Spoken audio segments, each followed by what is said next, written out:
Bonsoir à tous et bienvenue à votre magazine Business Première. Comme de coutume, nous mettrons en exergue les intelligences et compétences africaines dans ce numéro de Business Première. Nous encouragerons l'entrepreneuriat et aujourd'hui, pour ce faire, nous recevrons Monsieur Auguste Diop, directeur général de Talentis, une entreprise spécialisée dans la sécurité des systèmes d'information. Ce sera bien sûr pour la seconde partie de cette émission et sinon, en début, après nos news, nous aurons à parler d'entrepreneuriat. Entrepreneuriat, outil efficace contre le chômage, c'est une question à laquelle répondra notre consultant et analyste Lo Damas. Mais avant d'entrer dans le vif du sujet, je vous propose de faire le tour de l'actualité africaine. Au cœur des news cette semaine, la deuxième édition du forum économique destiné à la diaspora ivoirienne, dénommé Diaspora for Growth. Ce forum se tiendra les 2 et 3 janvier 2015 à Abidjan. Ce forum est une occasion d'échange entre le gouvernement et les Ivoiriens de l'étranger. Il déploie une large palette d'opportunités à saisir en Côte d'Ivoire. Diaspora for Growth, piloté par le CPC, le Centre de promotion des investissements en Côte d'Ivoire, est une incitation à l'investissement des Ivoiriens vivant à l'étranger chez eux pour une plus forte implication dans l'émergence de leur pays, la Côte d'Ivoire. La première édition s'était tenue en juin 2013 à Paris. Hors des frontières ivoiriennes à présent, l'État camerounais compte émettre 320 milliards de francs CFA en bons de trésor et obligations de moyen terme en 2015. Soit 14,28% de plus qu'en 2014.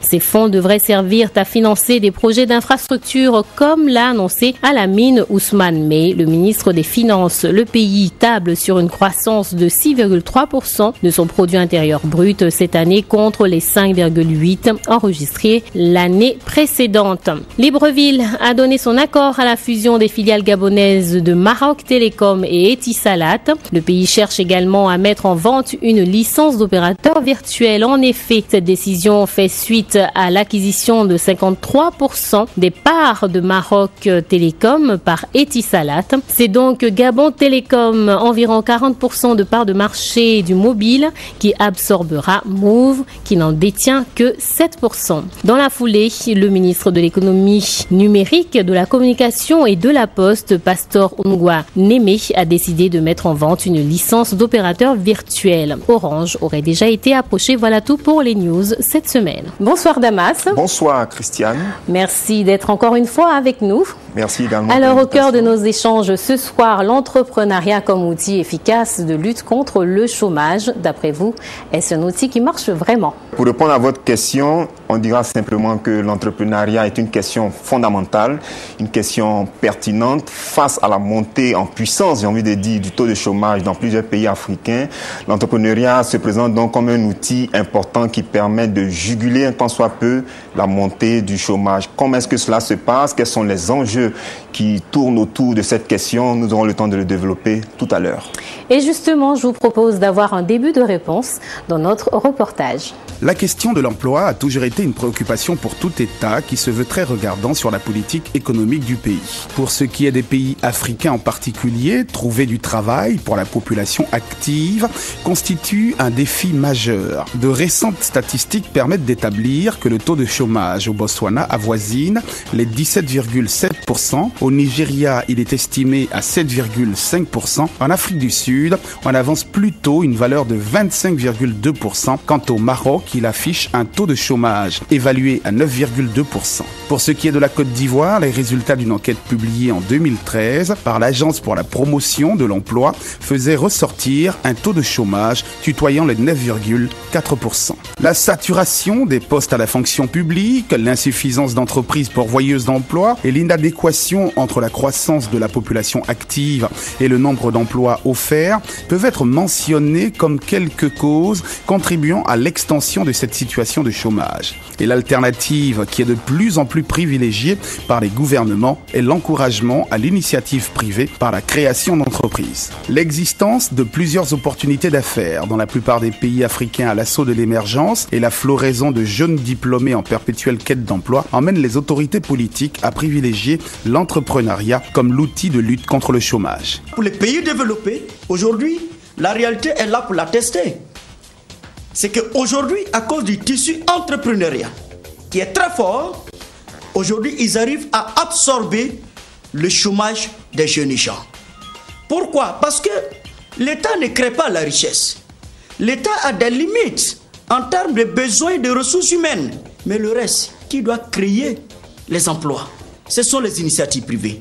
Ce sont les initiatives privées, les idées, les entrepreneurs. La volonté seule ne suffisant plus, il est à remarquer que de nombreuses dispositions se doivent d'être prises par les États africains afin que la question de l'entrepreneuriat ne soit pas vue comme un effet de mode, mais plutôt comme un réel canal qui conduira les jeunes diplômés vers des emplois effectifs. Je souhaiterais que nos gouvernements africains fassent un effort sur la corruption, travaillent beaucoup contre la corruption. La corruption tue beaucoup les entreprises. Et de faciliter la création d'une entreprise au niveau des documents à fournir, au niveau de la TVA, les impôts.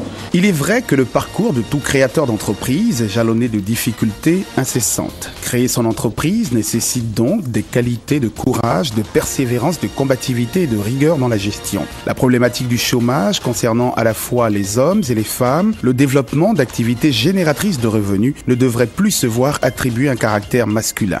Il faut croire qu'on peut y arriver. Il y aura des hauts et des bas, mais il faut persister. Il faut croire en ce qu'on veut faire.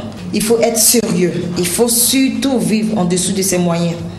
Surtout les femmes. Bon, c'est vrai, on a tendance à voir des hommes plus dans le domaine d'affaires. Mais les femmes ont beaucoup de chances à être femmes d'affaires.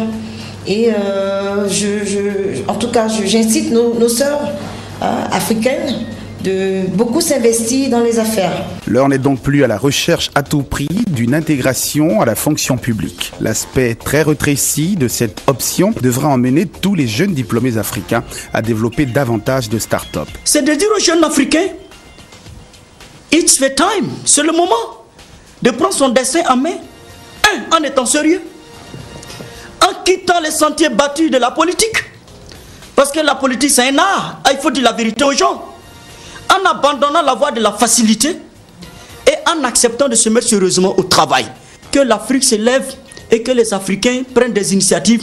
Nous avons un potentiel fou et c'est aux Africains de le valoriser. Comme nous le voyons, la lutte contre le chômage en Afrique n'est certes pas le combat économique le plus aisé, mais l'exploitation de la piste de l'entrepreneuriat pourrait avoir des effets probants sur ce fléau dans les années à venir, si tous les dirigeants s'y attellent véritablement. Alors, comme on l'aura vu dans cet élément, le chômage est bien présent dans de nombreux pays en Afrique, c'est un véritable fléau. Oui. Mais le terme chômage, pour beaucoup, pour le commun des mortels, si je puis dire, pour ceux qui ne sont pas initiés à la chose économique, c'est juste le fait de ne pas travailler.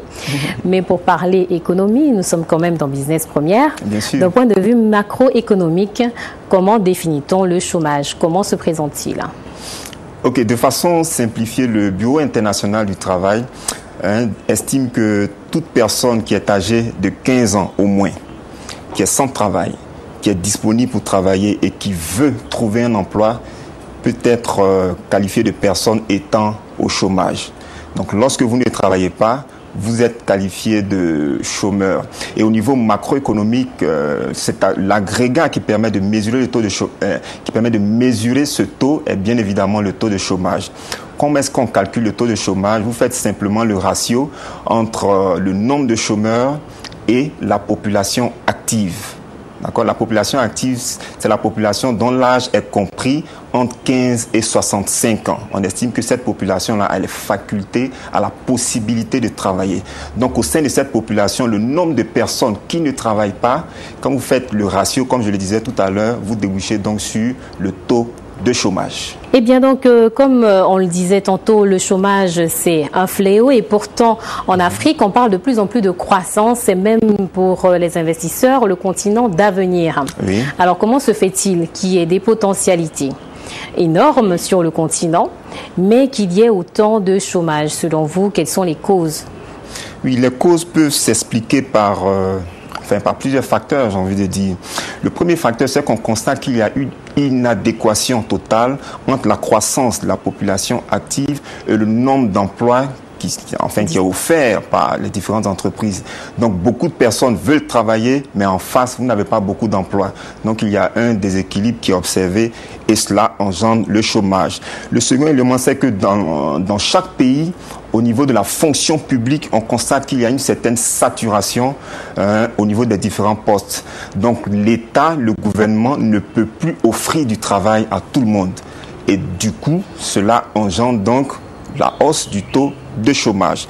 Autre élément aussi important, c'est que les entreprises qui sont formellement constituées n'arrivent pas à produire assez d'emplois. Okay.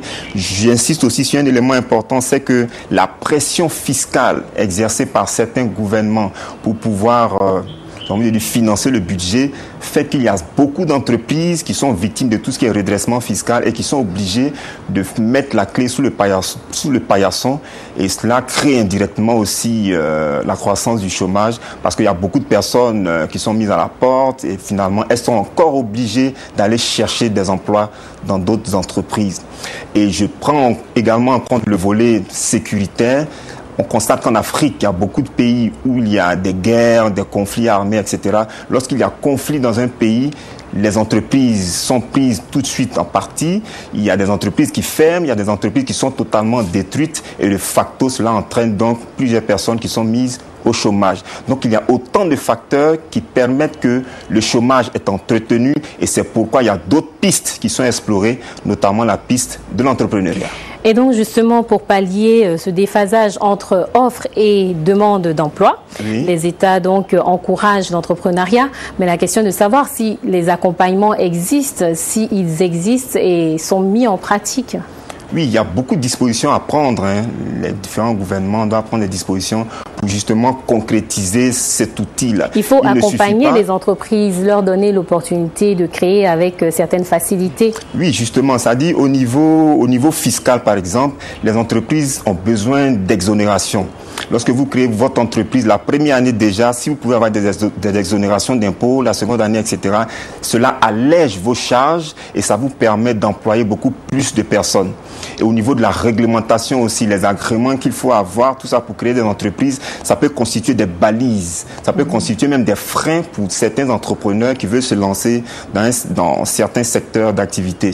Au-delà de cela, il faut aussi que les différents gouvernements mettent en place des structures de formation, des structures d'encadrement, des structures même de financement des projets des jeunes diplômés qui sentent qu'ils ont beaucoup d'idées, qui veulent créer leurs entreprises, mais ils ont besoin de tout ce dispositif-là pour pouvoir effectivement créer leurs différentes entreprises. Et selon vous, quels seraient les secteurs d'avenir sur le continent ? Oui, les secteurs, il y a beaucoup de secteurs, il y a beaucoup de secteurs. En Afrique, quand vous voyez au niveau des télécoms, il y a un boom total au niveau des télécoms. Donc ce secteur est porteur au niveau agricole, au niveau du transport. Donc il y a beaucoup de secteurs qui sont là, mais la démarche entrepreneuriale voudrait que celui qui veut investir puisse identifier un besoin, mettre en place des produits pour pouvoir satisfaire à ces besoins-là. Donc indirectement, il faut identifier un marché, il faut localiser une opportunité d'affaires. Il faut faire des études de marché aussi, pas juste avoir le rêve d'avoir une entreprise, mais la préparer, prendre des précautions pour assurer le succès de cette entreprise. Oui, exactement. Ça dit que le parcours de l'entrepreneur part de l'idée au démarrage de l'activité. Mais c'est un intervalle qui regorge de plusieurs étapes. On a parlé de l'idée, il faut mettre en place l'entreprise, mais avant d'y arriver, il faut faire une étude de marché, il faut monter un plan d'affaires, un business plan qui va vous permettre de mobiliser les ressources humaines, les ressources financières, et c'est après tout cela que vous pourrez constituer légalement votre entreprise et démarrer vos activités. Merci bien Damas. Merci pour ces chaudes recommandations pour garantir le succès d'une entreprise. Voilà donc ainsi s'achève cette première partie de Business Première. Ne partez pas, restez avec nous. Nous recevrons en seconde partie d'émission Monsieur Auguste Diop qui nous parlera de sécurité des systèmes d'information et vous verrez, c'est une entreprise qui marche.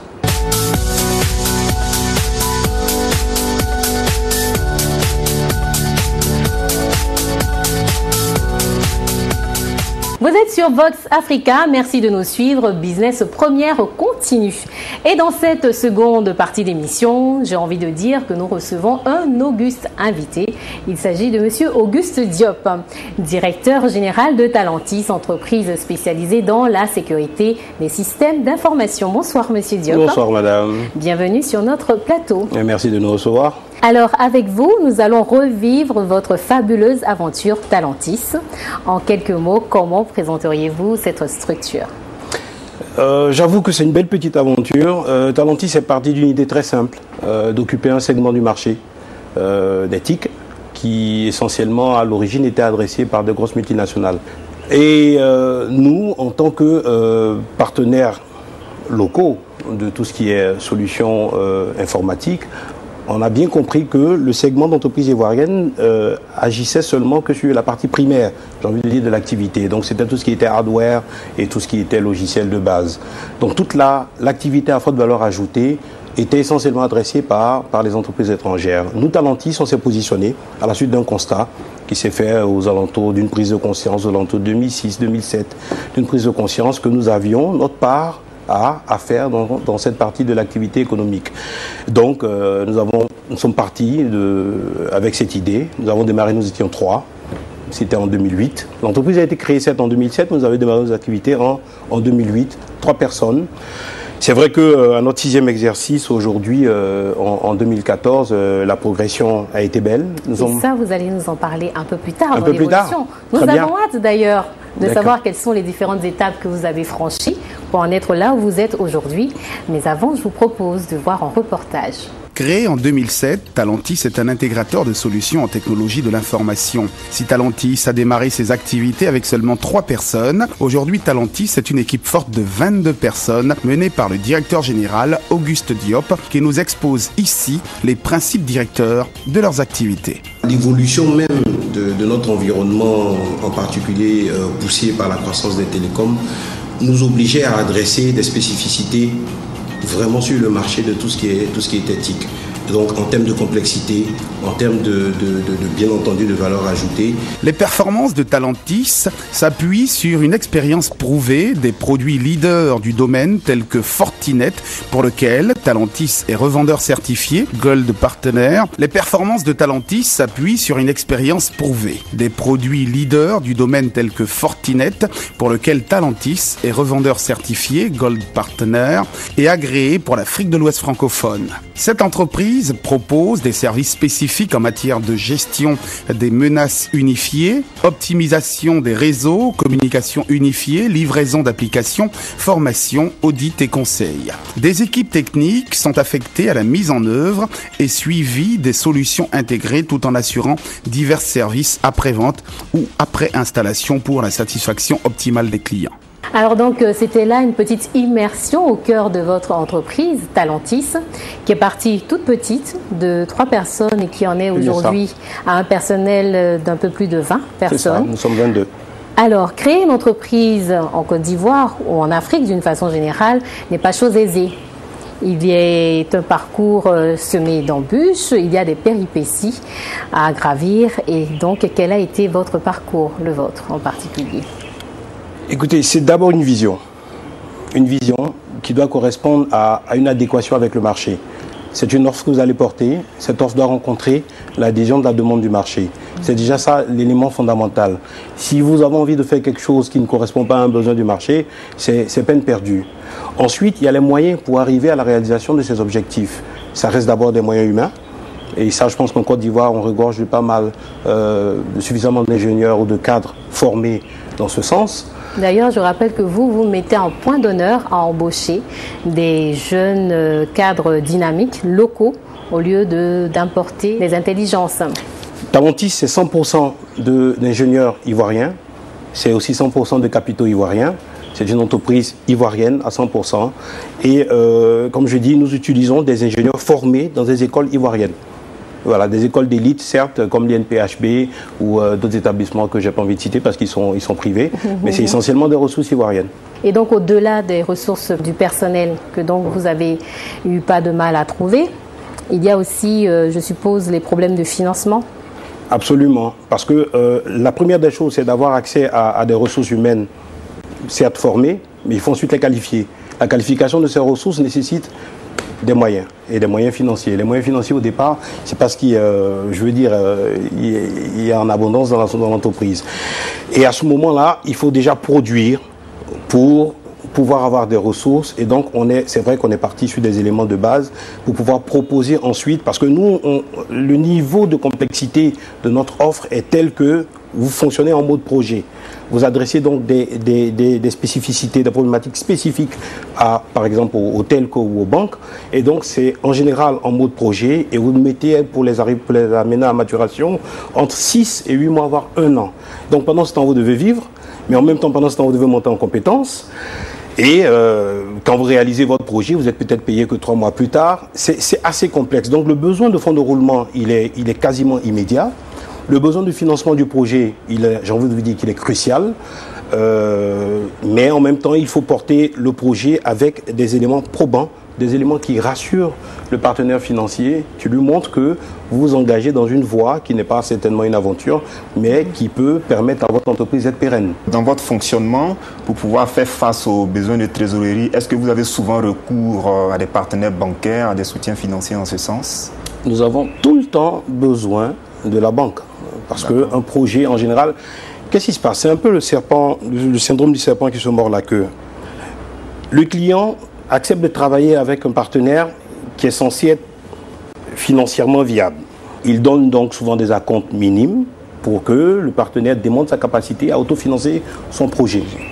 Donc naturellement, en complément donc de financement, nous nous adressons à des banques. Et pour ça, il faut que la banque aujourd'hui, à cause, je pense, de nombreux antécédents, d'arnaques, etc., ont vraiment corsé les conditions d'accessibilité au financement. Et c'est vraiment les banques qui permettent de prendre le relais. C'est vrai qu'aujourd'hui, nous ne sommes pas forcément satisfaits à 150% parce qu'on peut toujours améliorer les conditions, y compris les taux et les conditions de garantie. Mais il faut dire qu'aujourd'hui, nous, on a eu vraiment la chance, depuis 2009, de se faire accompagner par la Banque Atlantique. Et je pense qu'on a largement passé le cap du million d'euros de financement avec la Banque Atlantique. Largement, je pense. Parlons justement de devises à l'international. Ça veut dire que vous vous positionnez aussi sur l'international? Absolument. La vocation de Talentis, c'est de proposer du service à valeur ajoutée.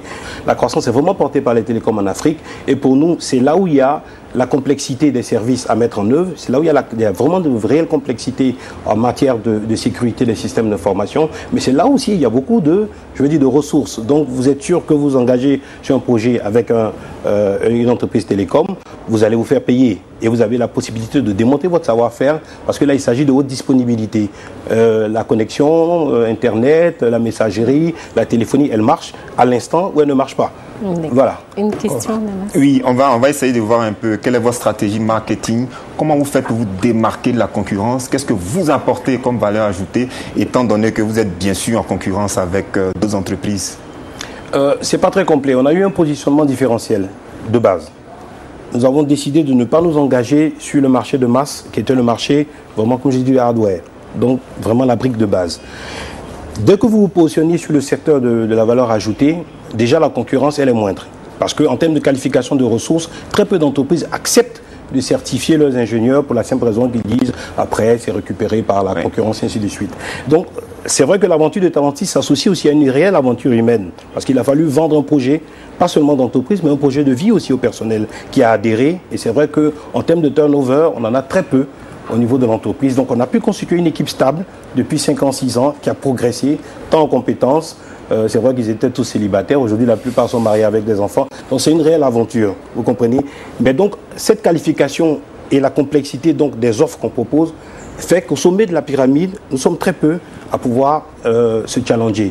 Et à ce niveau-là, bien entendu, si vous avez quelques longueurs d'avance, parce que par rapport à votre positionnement, vous avez pris à tâche et vous êtes monté en compétence sur les technologies, c'est normal que vous vous adressiez mieux que celui qui peut-être viendra participer juste de façon opportuniste à un RFP, à un appel d'offres. Vos clients sont satisfaits, tout se passe bien? Pour l'instant, je pense que nous avons une croissance constante de plus de 30% annuelle. Et vous allez me dire que c'est énorme, mais je pense que c'est plus lié à notre capacité d'adresser le marché. On va certainement atteindre un plateau à un moment donné. parce que ce sera le tassement du marché.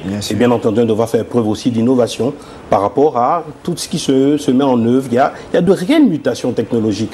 Et ces réelles mutations technologiques entraînent de réelles mutations au niveau des contraintes de sécurité, donc de nouvelles réponses que nous sommes capables de porter, bien entendu, en faisant preuve d'imagination et en faisant de la veille technologique, tout simplement. Il est certain que M. Diop, il y a fort à dire dans votre domaine, des choses récentes. Malheureusement, nous avons un temps imparti qui semble tirer à sa fin.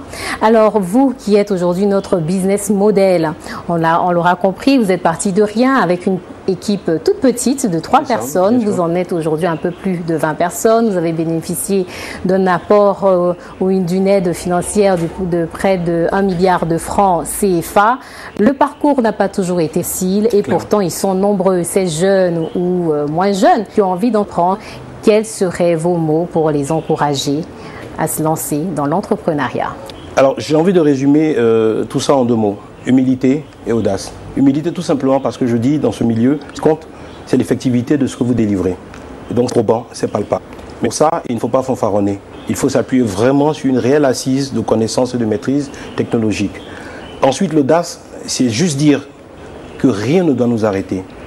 Il y a des limites que là, pour certains diront leur imagination, moi je parle de ma foi. Et ma foi, elle est immense. Et je dis, je ne vais pas citer pour ne pas entrer dans des connotations religieuses, mais je dis que nous sommes capables de faire de grandes choses si nous y croyons et si nous pensons que nous avons les capacités de le faire. Et donc, du coup, ça vous permet d'ouvrir des horizons toujours inexplorés, mais en gardant le profil d'humilité, parce que vous devez savoir qu'en face de vous, il y a certainement toujours meilleur. Voilà. Merci beaucoup, M. Diop, pour ces bons mots, ces bons conseils.